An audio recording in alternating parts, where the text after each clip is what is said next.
the YSOP headquarters here in DC, which is at a church. And right now we are all preparing a big dinner for a lot of their clients. They range from people who are homeless to people who just can't afford food and rent.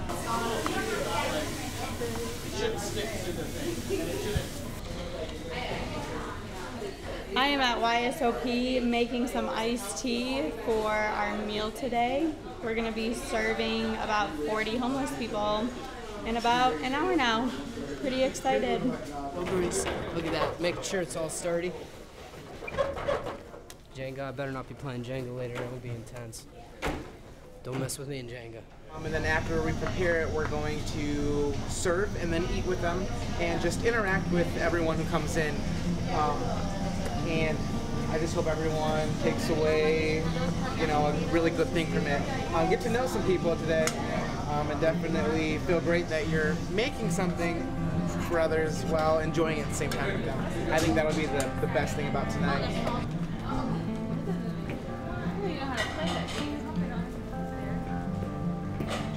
I think it'll be really rewarding to see all our hard work this week, working with everyone, being able to sit down and talk to them, how we've affected them thus far, and just, mingle with them. I think it'll be a lot of fun and really maybe pull at the heartstrings, listening to their stories. Kelly holds the hug record.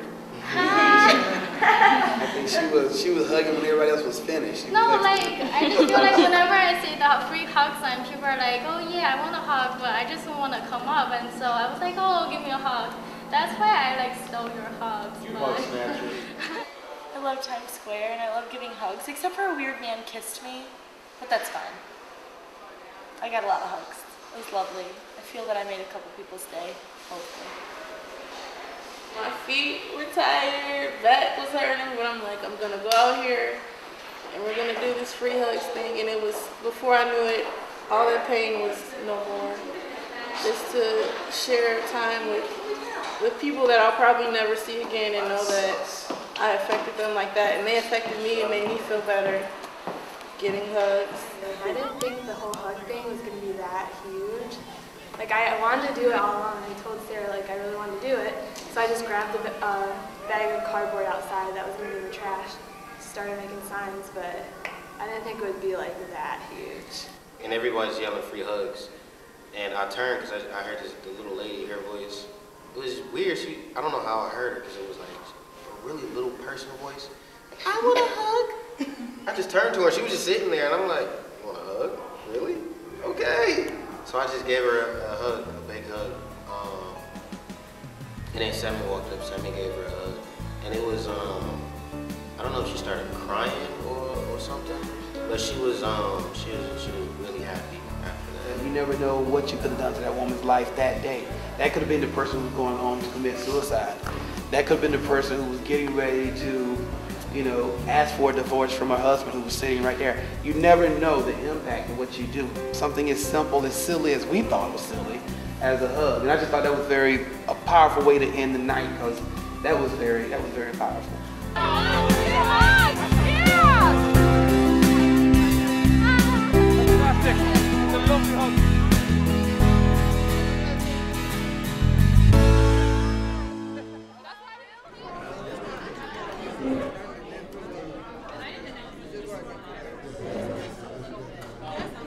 There's a bunch of different people here. Something that really surprised me about the people who came in is I looked at some of them and when I ever thought there was anything wrong, they're clean shaven, their clothes aren't raggedy or anything. They weren't carrying a bunch of stuff with them. Your typical stereotype of you would look at these people and not think anything's wrong, and they're the ones coming in here and get dinner, and I would have looked at them and not even thought of anything if I was on the street. And they were all really friendly. I've talked to a couple of them and telling me their life story, and some of them are hard to believe, but it's fun. I'm really glad that we get to sit down and talk with them. I actually think this dinner will impact me a lot. When we were making food at the DC Kitchen today, I didn't realize, but they don't feed the people there. They send the food out to other places for them to feed the people. And here I actually get a chance to see the people who are actually getting fed and actually talk to them and hear their stories. And I feel like they're going to be just like any other person. I made friends with a guy named Andrew, and I never played rummy before, and like he taught me rummy, and I taught him how to play speed, and like it felt like I was just hanging out with a friend, and I kind of put all stereotypes to the side and just focused on getting to know him as a person rather than, you know, once again, reflecting on why he was in the position that he was in. And he was actually one of the most intelligent people I've ever met, and I actually learned a lot from him. Talking with the people and just realizing the joy they get from interacting with people, like maybe that's all they need. You know, just to kind of like make a difference. Like maybe we don't have to solve all of their problems. They're not just those addicted, mentally insane people. They're just regular people in different clothes with different lives. I've taken away from this experience a motive to actually go out in the community and see what is out there and anything I can actually help improve. We came here with the intent of, you know, we're going to help others, but in the process, we've grown also.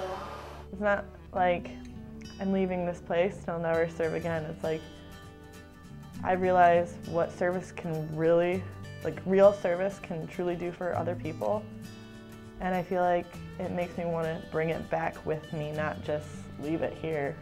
Like I want to come back to Toledo and work on more community service projects with more organizations and like help more people out. One person in particular that was like really awesome was this man, and his name is Kenny.